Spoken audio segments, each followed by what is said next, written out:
Well, hello everyone, it's Rita Nurmaliza and welcome back to Cerita.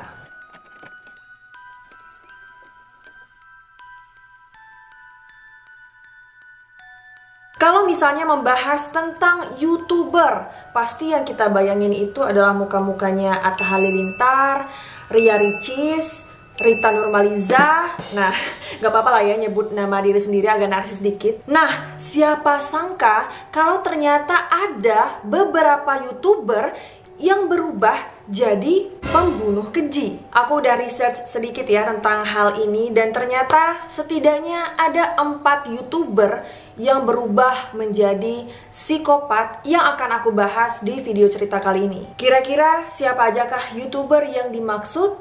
Dan make sure to keep on watching. Oh ya, buat teman-teman yang baru di channel aku, selamat datang dan selamat bergabung. Jangan lupa diklik tombol subscribe dan juga aktifkan notifikasinya. Dan buat yang udah subscribe, thank you so much udah dukung channel ini.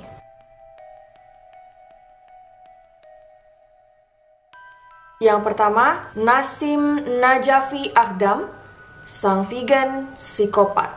Pada 3 April 2018, sekitar jam makan siang, terjadi sebuah penembakan di markas besar YouTube di San Bruno, California. Suara tembakan terdengar di kantor tersebut dan hal ini setidaknya menewaskan 1 orang dan 3 orang terluka. Penembakan itu terjadi bukanlah karena kebetulan atau hanya kecelakaan semata, melainkan pelakunya ini adalah seorang YouTuber yang mengaku kesal karena kebijakan-kebijakan YouTube ini dianggap mencederai channelnya. Sang penembak adalah seorang wanita bernama Nasim Najafi Akdam. Nah, kira-kira siapakah dia?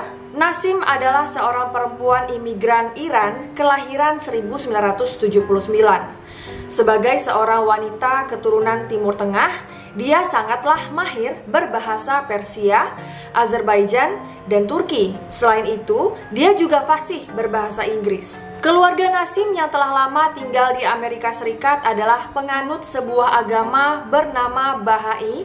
Namun dia dikenal sangat kritis terhadap ajaran agamanya sendiri dan juga ajaran Islam. Pasalnya, Nasim mengaku sebagai seorang vegetarian fanatik, dia mencela kebiasaan penganut agama lain yang memperbolehkan memakan daging. Untuk menyebarluaskan pahamnya sebagai seorang vegetarian, dia pun membuka berbagai akun di sosial media seperti Telegram, Facebook, Instagram, maupun YouTube. Namun di antara semua akun sosial medianya, channel YouTube-nya lah yang paling mencuri perhatian netizen. Pasalnya, video-video yang diupload oleh Nasim ini bisa dibilang cukup aneh. Tapi meskipun begitu, Nasim ini tetap menikmati pundi-pundi atau AdSense yang dia dapatkan dari konten-konten yang diupload tersebut, teman-teman. Nah, akan tetapi semua berubah saat tahun 2018. Kala itu, Nasim ini mengaku sangat murka terhadap YouTube karena dia merasa mengalami diskriminasi. Dia ini merasa bahwa view dan juga subscribersnya makin turun. Dan dia menuduh YouTube lah yang menjadi pelaku menurunnya view dan subscribersnya karena dia ngira kalau YouTube itu menyabotase channel YouTube-nya. Dia juga merasa bahwa banyak sekali kebijakan-kebijakan YouTube yang merugikannya. Bahkan beberapa konten-kontennya itu mengalami demonetisasi sehingga ya kontennya tidak bisa menghasilkan pundi-pundi uang seperti dulu. Dia bahkan semakin curiga kalau YouTube ini sengaja menyensor konten-kontennya dikarenakan aktivitasnya sebagai seorang vegan. Nah, Nasim melampiaskan kemurkaannya dengan membeli sebuah senjata api berupa pistol pada Januari 2018. Pada 31 Maret 2018, keluarga Nasim melaporkan bahwa gadis itu tiba-tiba menghilang dari rumahnya. Mengetahui bahwa betapa bencinya putri mereka terhadap YouTube, keluarganya ini takut kalau Nasim ini nekat pergi ke kantor sosial media tersebut untuk membalas dendam. Nah, untungnya laporan dari keluarganya ini ditanggapi secara serius ya oleh pihak berwajib. Bahkan pada malam sebelum penembakan terjadi, polisi berhasil menemukan Nasim sedang tidur di dalam mobilnya di sebuah lapangan parkir parkir Walmart, sekitar 40 km dari markas besar YouTube. Namun kala itu polisi tidak menganggapnya sebagai sebuah ancaman yang serius. Mungkin karena polisi mikir ya dia adalah seorang wanita dewasa dan dia punya hak untuk meninggalkan rumahnya. Sehingga polisi pun meninggalkan Nasim sendirian tanpa merasa perlu untuk mengamankannya. Namun nantinya keputusan polisi untuk meninggalkan Nasim sendirian akan berujung pada tragedi. Nasi pun menjadi bubur. Pada 31 Maret, Nasim yang sudah nekat kemudian melancarkan tembakan ke beberapa orang yang berada di lapangan parkir kantor YouTube. Gak peduli apakah mereka benar adalah pegawai YouTube ataukah hanya sekedar tamu yang sedang berkunjung. Tembakan itu melukai 3 orang. Salah satu korbannya yakni seorang pria berumur 36 tahun. Dia ini terluka parah, bahkan kondisinya bisa dibilang kritis, tapi alhamdulillahnya dia berhasil selamat. Malah satu-satunya korban tewas kala itu adalah dirinya sendiri, yaitu Nasim, yang setelah melakukan penembakan itu, dia pun memutuskan untuk bundir. Kisah tragis ini tentunya membuat kita jadi bertanya-tanya ya teman-teman, apakah emang YouTube yang menjadi pemicu sampai Nasim melakukan hal senekat itu? Ataukah sejak awal memang Nasim ini punya kondisi kejiwaan yang kurang stabil? Kira-kira menurut kalian bagaimana? Kalian bisa nonton aja sendiri konten-kontennya di YouTube ya. Mungkin konten aslinya sudah tidak ada, sudah dihapus channel YouTube-nya, tapi aku yakin banget re-upload dari konten-kontennya itu masih ada di YouTube. You ever planning on going back home? No? Okay, fair enough. Do you have any friends or anybody out here? No? Yang kedua, Trey Sessler, sisi gelap sang Mr. Anim. Kasus Trey Sessler atau lebih dikenal sebagai Mr. Anim, mungkin bisa dibilang adalah kisah paling tragis dalam sejarah dunia per-YouTuban, teman-teman. Kita semua udah tahu lah ya, kalau YouTube ini adalah sosial media yang sangat digandrungi oleh kaula muda.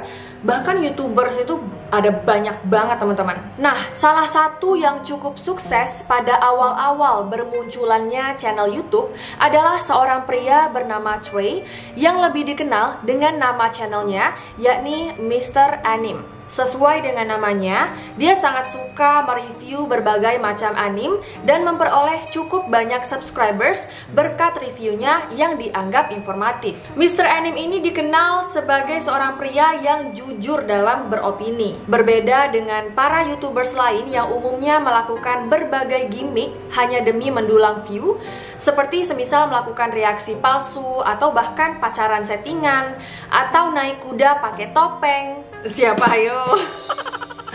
Nah, karena kesuksesannya inilah Mr. Anim dianggap sebagai salah satu perintis channel-channel anim di YouTube. Tapi semua berubah ketika tahun 2012 sang YouTuber yang dikenal sangat periang ini dengan tega menghabisi nyawa keluarganya sendiri. Perubahan kepribadian Trey ini mulai terlihat ketika dia ini mulai suka dengan video-video yang disturbing, teman-teman. Minat awalnya terhadap anim kemudian bergeser menjadi minat dengan pembunuh berantai. Bahkan di beberapa videonya terlihat dia ini menggunakan senjata api dan sedang menembaki sebuah bangunan di tengah malam. Akhirnya semua kegilaan Trey ini memuncak pada 20 Maret 2012 di mana Trey kemudian membunuh keluarganya sendiri. Pertama, dia menembaki ibunya yang sedang berada di garasi rumah, kemudian menyusul menghabisi kakaknya sendiri yang sedang tertidur. Terakhir, dia juga membunuh ayahnya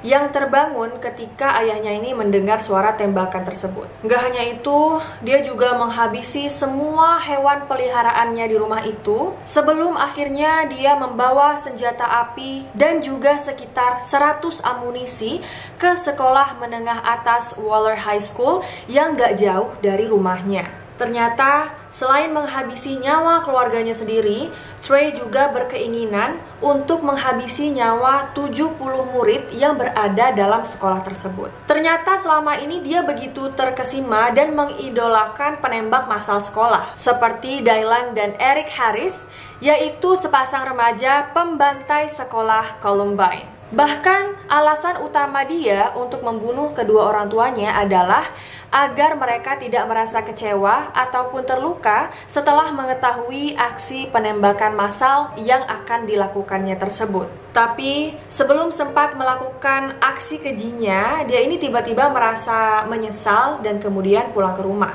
Kemudian dia menumpahkan rasa penyesalannya dan mencoret-coret dinding rumahnya. Dia menuliskan, "Mengapa aku melakukan semua ini? Aku mencintai ibu, ayah, dan kakak laki-lakiku. Aku merindukan mereka. Tuhan, tolonglah ampuni aku, karena aku tidak mampu mengampuni diriku sendiri." Oh my god, Trey.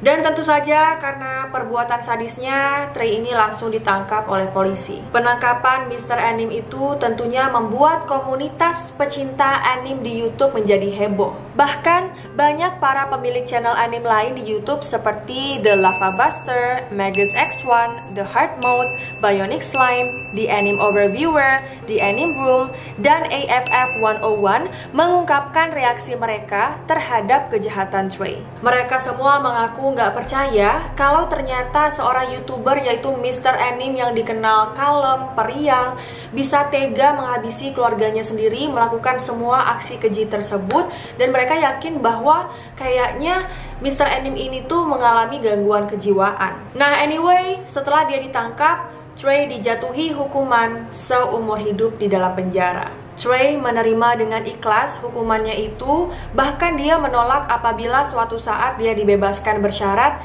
dan ingin mendekam aja dalam penjara selamanya. Karena dia yakin bahwa dia ini berbahaya bagi orang-orang di sekitarnya. Oh my god, kasusnya benar-benar sangat tragis ya teman-teman ya. But at least Trey akhirnya menyadari bahwa apa yang dia lakukan adalah salah. Dan semoga aja Trey bertobat dan semoga dia menemukan kedamaian dan penerimaan diri.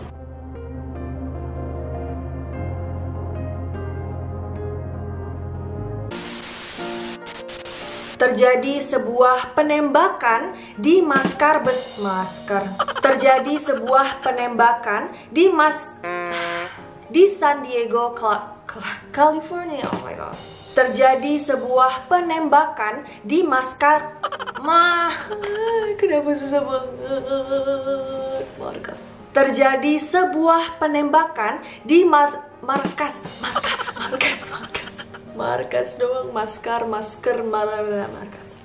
di San Bruno, California. What the fuck? Di San Bruno, California.